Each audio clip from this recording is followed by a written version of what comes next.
doenças, né, protozoóticas. Eu trabalhei algumas doenças protozoóticas com vocês, que a gente deu uma adiantada naquela frente, certo? E na aula de hoje eu vou dar continuidade falando dessas doenças, certo? Seguindo aí o padrão da apostila de vocês. E eu vou, então, disponibilizar mais uma vez aqui esse material. Então, só um segundo para eu poder abrir aqui.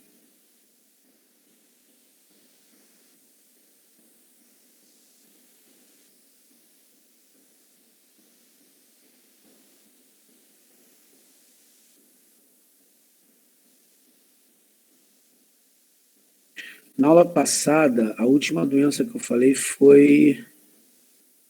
Eu falei de doença de Chagas, acho que foi doença de Chagas. Ah, não, foi doença do sono. Do sono. Foi doença do sono, foi a última que eu falei, né? Na sequência aí da apostila, se eu não me engano, a próxima seria a leishmaniose, que caracteriza a úlcera de Bauru, que agora a gente vai começar a trabalhar nesse exato momento. Então é o seguinte, dando continuidade, só um minuto, só vão copiando aí, quem costuma copiar vai copiando, que eu vou só pegar a apostila aí.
Leishmaniose. Então, vamos lá. Então, vamos trabalhar a leishmaniose. Na verdade, como eu falei com vocês, existem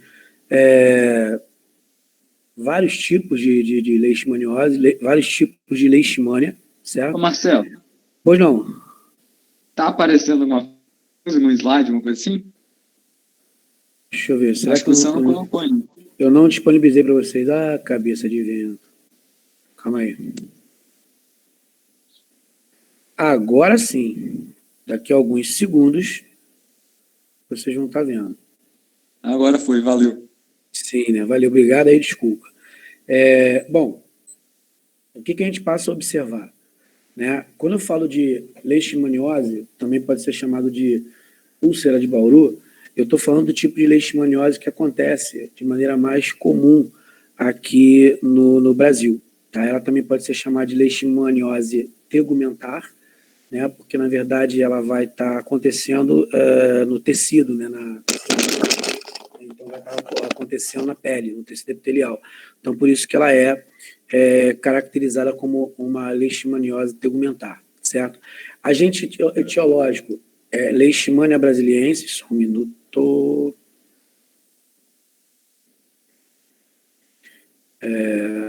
Boa tarde, Tarcísio. A Leishmania brasiliensis vai ser o agente etiológico, certo? A principal característica da doença na verdade, gerar feridas, né, na pele do indivíduo, e essas feridas, elas... Alguém está perguntando alguma coisa no chat aqui, que eu vi? Ah, valeu. Bom, voltando. Então, ela vai gerar úlceras na pele, né, feridas realmente, feridas que não se curam com facilidade, né? Nós vamos ter uma doença que vai apresentar um vetor, né, um transmissor, né? Então, o transmissor, nesse caso, é o mosquito Phlebotomus, tá? Esse mosquito Phlebotomus, ele também, você tem o Phlebotomus e tem também o Lutzomia, né? São dois mosquitos aí que vão estar ligados aí a fazer a transmissão dessa doença, tá? E essa Leishmania brasiliensis, o interessante dela é que o mosquito que vai ter picado uma pessoa contaminada, ao picar a pessoa que está sadia, o que acontece? Essa leishmania ela vai estar na corrente sanguínea, vai ser passada para o indivíduo que foi picado, e no local da picada, tá, vai começar você vai ter uma sensação normal de um mosquito que picou, você vai picar, vai dar aquele calombinho e tal, só que depois de algum tempo, uns dias, aquele calombinho vai gerar uma feridinha pequenininha. E aí você se sente irritado com aquilo, coça e tal, aquela ferida vai aumentar, vai começar a aumentar e ficar profunda. Ela não é ficar só superficial, ela começa a ficar profunda também, cria bordas, tá? E aí você fala assim, vou botar um álcool, vou botar um iodo, polvidine, vou botar uma pomada, né, cicatrizante e tal, e você vai perceber que você vai fazer isso tudo e não vai mudar. Ela vai continuar crescendo, não vai adiantar nada, certo? E aí é quando você procura um médico, de fato, que é o que você tinha que ter feito desde o início, e o médico vai falar, vou fazer um exame aqui, mas bem provável que você esteja com leishmaniose, né? É interessante frisar que, no caso da úlcera de Bauru, da Leishmania brasiliensis, geralmente a lesão vai ficar sempre no local da ferida, da picada. Ela não se espalha, ela só vai ficar ali, tá? E, dessa forma, o indivíduo passa a ter aquela região sempre aumentar. E não cuidar, em algumas ocasiões tem casos onde que a ferida chega até o osso. O negócio é tenso, o negócio é brabo, tá? Então, tem que procurar o médico em relação a isso. Vai ter o tratamento com antibióticos específicos, né? Não são os mesmos antibióticos que se utiliza, por exemplo, para bactérias, né? Os protozoários são organismos um pouco mais complexos, então há necessidade de antibióticos mais específicos. O tratamento, em algumas ocasiões, é um tratamento até mais duradouro, tá? E o indivíduo vai ficar, vai sanar daquela ferida, né? Aquela ferida vai ser cicatrizada. Em algumas ocasiões ele pode ficar com cicatriz ou não, dependendo do tecido de profundidade que ele alcançou, mas ele vai ficar curado, tá? Como sempre, a medida profilática ela vai estar ligada a atacar o vetor, né? Então a ideia é sempre atacar o flebótomos, né? Então utilização de telas de repelente, combater os possíveis focos de mosquito, evitar, né, água parada para evitar que ele se reproduza. É dessa maneira que vai acontecer esse tipo de tratamento. Então, nesse caso, estou falando de Leishmania brasiliensis. Só que eu tenho ainda 2 outros tipos de leishmaniose, né, que é a Leishmania chagas, né, que é a que vai caracterizar uma leishmaniose um pouco mais grave, que também é chamada de leishmaniose visceral ou calazar, né? Esse tipo de leishmania, ela vai ter um processo de contaminação muito parecido, né? Vai ter um vetor também, que é um mosquito, sendo que o mosquito, ao picar, o protozoário vai entrar na corrente sanguínea do indivíduo e ele não vai se limitar à pele, a tegumento. Pelo contrário, ele vai começar a atacar órgãos internos. Por isso que ela é chamada de uma leishmaniose visceral. Então, a Leishmania chagas, ela vai gerar esse tipo de leishmania mais grave. Por quê? Porque o cara só vai distinguir que está com a doença, às vezes, quando o órgão já está muito debilitado, o órgão já está com uma ferida muito grande, né? Você sabe que existem órgãos no nosso corpo que ele não tem uma certa sensibilidade. Então, o cara só vai se ligar que está com a doença quando ele começa a apresentar alguns sintomas tardios, né? E aí, em algumas ocasiões, não tem muito jeito que fazer, não. O indivíduo pode morrer. Nesse caso, eu estou falando do calazar, tá? Que é a leishmania chagas, e você tem aí na tua apostila. Existe também uma outra leishmania, eu não sei se o livro cita aqui para vocês, deixa eu ver se ele tem aqui, que é a chamada de botão do Oriente. Mas não tem aqui não, mas eu passo rapidinho para vocês. Existe uma outra leishmania, tá? Que é a Leishmania donovani, tá? A Leishmania donovani, ela vai... Aqui, tem sim, está escrito aqui.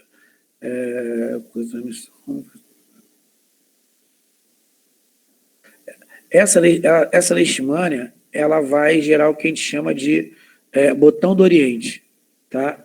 Que é um tipo de característica onde você vai observar que o mosquito ele vai picar em um local só, mas vão surgir várias feridas ao longo do corpo inteiro da pessoa, né? Feridas muito parecidas com as feridas da leishmania tegumentar, leishmania brasiliense, só que no caso da brasiliense é uma só.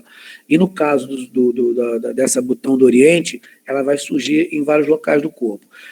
Para poder você ter uma noção do que eu estou falando, eu tenho aqui algumas fotos, né? Esse aqui é o mosquito, tá? Aqui eu tenho fotomicografia da leishmania e aqui eu tenho como as feridas ficam, né? Como é que elas se comportam.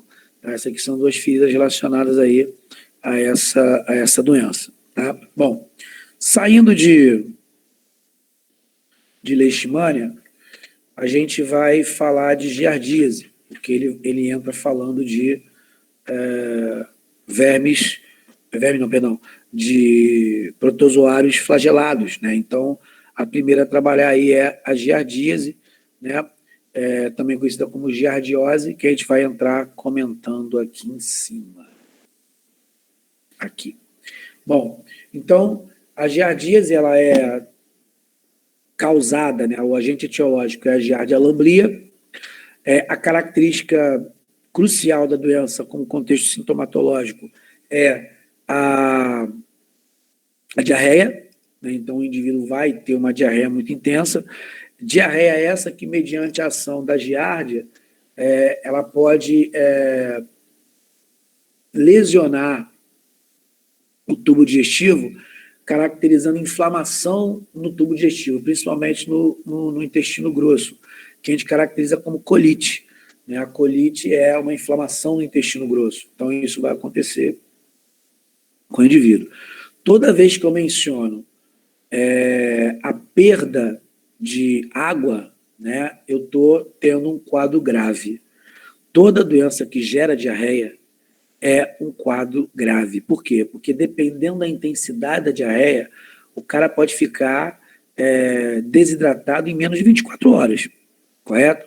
Isso vai gerar fraqueza, vai gerar letalidade, tá? Mas o cara morreu de giardíase? Não. Ela é bem mais branda do que a disenteria amebiana que a gente falou ontem. Bem mais branda, certo? Mas, é claro, quadros de diarreia devem ficar atentos, né? Devem ficar atento para a diarreia, porque ela é muito perigosa. Se ele continua, o indivíduo pode desidratar e pode virar óbito por conta da desidratação, certo? Então tem que ficar na atividade. Mas não é algo assim tão grave, não. Né? A diarreia não é tão braba quanto, por exemplo, numa cólera, como, por exemplo, na própria disenteria amebiana, tá? O tratamento, antibióticos específicos, porque é um protozoário, e, óbvio, reposição de água e sais, já que esse indivíduo está perdendo, né, muita água nessa diarreia. Como é que acontece a transmissão? Através de ingestão de alimentos contaminados pelo cisto. Né? Então, eu vou mostrar para vocês daqui a pouco o ciclo, ele vai formar um cisto, e ao formar esse cisto, esse cisto ele vai ficar livre, ativo no ambiente, na água, né? A pessoa que está com a diarreia vai defecar, vai liberar esse cisto nas fezes, e esse cisto, então, vai tomar conta, vai contaminar, né, o ambiente, e quando você ingere, às vezes, uma verdura, bebe uma água sem tratamento, uma fruta sem lavar, você acaba ingerindo cisto. A profilaxia, evitar a ingestão de alimentos preparados e sem condições higiênicas, né, ingestão de água não potável, né, evitar, né, a ingestão de água não potável, e saneamento básico é importante, porque ele vai estar evitando não só essa doença, mas outras. Correto? Só para a gente poder se ligar, aqui eu tenho o ciclo dela é muito simples, né, você tem a água contaminada, o alimento contaminado, você vai ingerir o cisto. Ao ingerir o cisto, ele vai passar batido. Quando tiver aqui na região de intestino, esse cisto, ele vai gerar a giardia, que é essa estrutura que parece ter dois olhinhos, mas não são olhos, são núcleos. A giardia, ela é binucleada, né? Aqui eu tenho uma fotomicografia. E essa giardia ela tem a capacidade de se reproduzir, né, assexuadamente. Então, ela vai começar a se reproduzir assexuadamente, vai começar a tomar conta do tubo digestivo, a populacionar o tubo digestivo, e algumas delas vai formar o encistamento. Algumas delas vão encistar, né? E ao encistar, elas vão ser liberadas nas fezes, contaminando o ambiente, novamente sendo ingerido por outra pessoa, caracterizando a doença. Como eu falei anteriormente, é uma doença de certa forma branda, não tem muita casos graves de giardíase. Bom, saindo de giardíase, seguindo aqui o livro de vocês, a gente entra em tricomoníase, que é o tricomonas vaginalis, que eu não tenho ele aqui, mas tenho aqui que eu vou mostrar para você.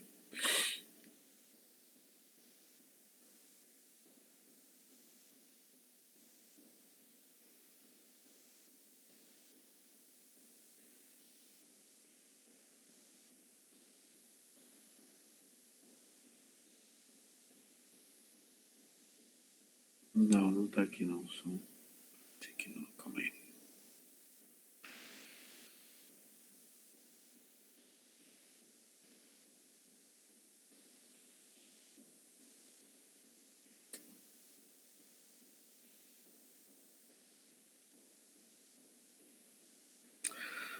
Não estou achando, não vou ficar perdendo tempo aqui. Senão a nossa aula é curta, vai acabar a aula e a gente não vai conseguir agilizar. Eu vou seguir mais ou menos o que a apostila de vocês está trabalhando, tá? Então, quando eu falo de tricomoníase, eu estou falando de tricomonas vaginalis, né? Então, nesse caso, eu tenho o agente etiológico, que é o tricomonas vaginalis, né? O sintoma, ele vai ser, na mulher, é uma IST, é uma infecção sexualmente transmissível, tá? Então, isso aí, antigamente a gente chamava de DST, hoje o termo é IST, é uma infecção sexualmente transmissível, e nas mulheres o sintoma é mais característico, né? O sintoma na mulher ele é identificado como um corrimento, né, branco, certo? Em grande quantidade e abundância, né? E vermelhidão em toda a região de vulva e também de vagina, tá? E também um plúrido intenso. O que é plúrido? Coceira, correto? Vai gerar uma coceira significativa. No homem, o sintoma ele é bem mais brando, né? O homem não tem corrimento, né? O sintoma, em algumas ocasiões no homem ele pode ser até assintomático, tá? Mas geralmente o que acontece é do homem apresentar também uma vermelhidão na glande, né? Na cabeça peniana, e também esse fluido intenso, ou seja, essa coceira intensa na glande, correto? O tratamento vai ser com antibióticos específicos, pomadas, né, e cremes vaginais, onde através de colocação desses cremes, durante um determinado período de tratamento, a doença acaba sendo extirpada, né, ela acaba sendo eliminada. Obviamente que a transmissão vai estar ligada a quê? Vai estar ligada à relação sexual, né?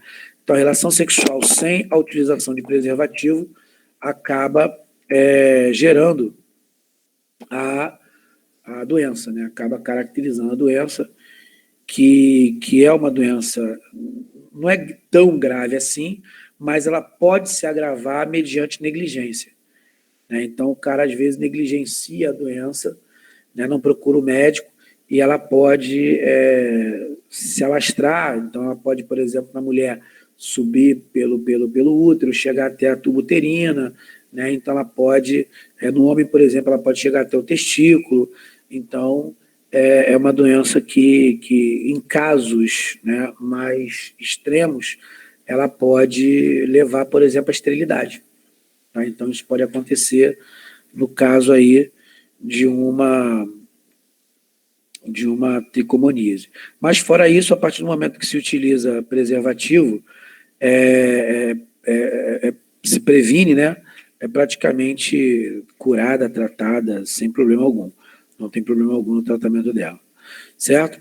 Bom, dando sequência aqui na apostila de vocês, falta aí um pouquinho de tempo, mas dá tempo para a gente trabalhar, eu entro falando de malária. Malária cai nas provas até de maneira um pouco mais significativa, né? Vale a pena a gente prestar atenção nisso, porque prova de vestibular os caras cobram muito malária, fala muito de malária, tá? Então tem que prestar atenção, e a malária ela apresenta tipos morfológicos diferentes. O plasmódio ele apresenta tipos morfológicos diferentes. E por apresentar esses tipos morfológicos diferentes, é que a gente tem que ter uma atenção um pouco maior em relação a ela. Tá? Então, o que é a malária? A malária também pode ser chamada de impaludismo, né, como a apostila de vocês, vai estar na página 35 da apostila de vocês. Então, nossa...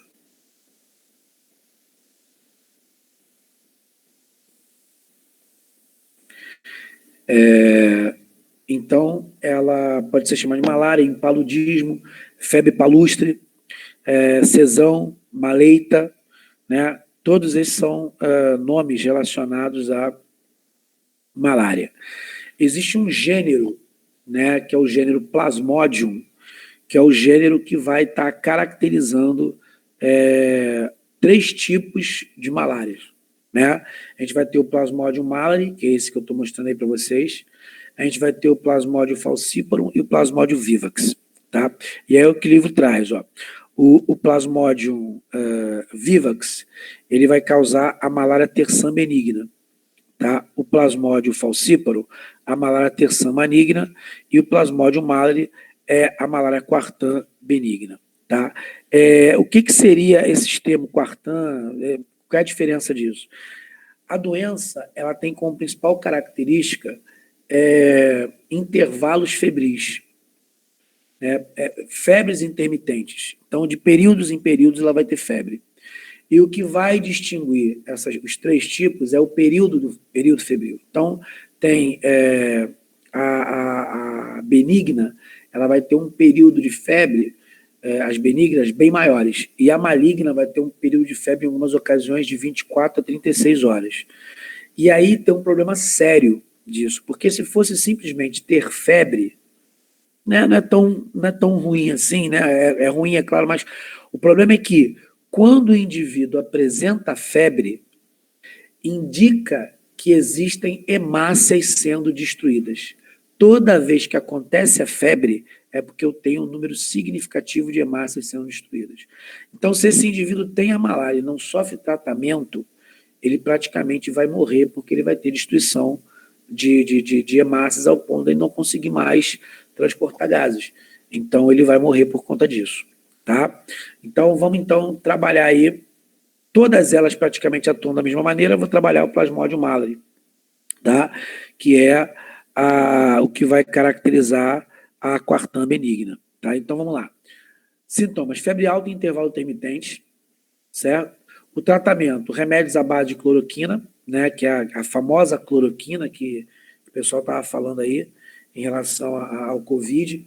Ela sempre foi utilizada para malária, né? Quando eu ouvi falar em cloroquina, eu falei assim: a cloroquina é utilizada para malária, porque o pessoal está botando aí para Covid, o que está acontecendo, mas né, a vida que segue aí. Transmissão: picada de mosquito anófilis, ou às vezes você escuta assim, mosquito anofilídeo, ou anofelino, tá? Que é também conhecido como mosquito prego, certo? É esse mosquito que vai caracterizar a transmissão da malária. E a profilaxia, utilização de telas repelentes, combater o possível foco do mosquito, ou seja, como processo profilático, a ideia é sempre atacar o vetor da doença. Tá? Bom, mas isso aqui acaba não sendo tão importante. O importante é a gente analisar o ciclo. E aí eu quero que você preste atenção, porque é mais ou menos dessa maneira que eu vou trabalhar com vocês, então, a ênfase que eu vou dar, que normalmente costuma cair nas provas. O ciclo do protozoário ele vai ser um ciclo que vai apresentar alternância de gerações. Então, tem uma fase sexuada e uma fase assexuada. Já grava na sua cabeça. A fase assexuada vai acontecer sempre no ser humano, enquanto a fase sexuada vai acontecer no mosquito, né, no organismo do mosquito. Então, a fase assexuada no ser humano e a fase sexuada no mosquito. A troca de material genético, a mistura de material genético acontece no mosquito. Bom, o mosquito, então, ele vai picar uma pessoa que está contaminada, no sangue dessa pessoa vai apresentar formas infectantes na verdade, formas gaméticas do protozoário.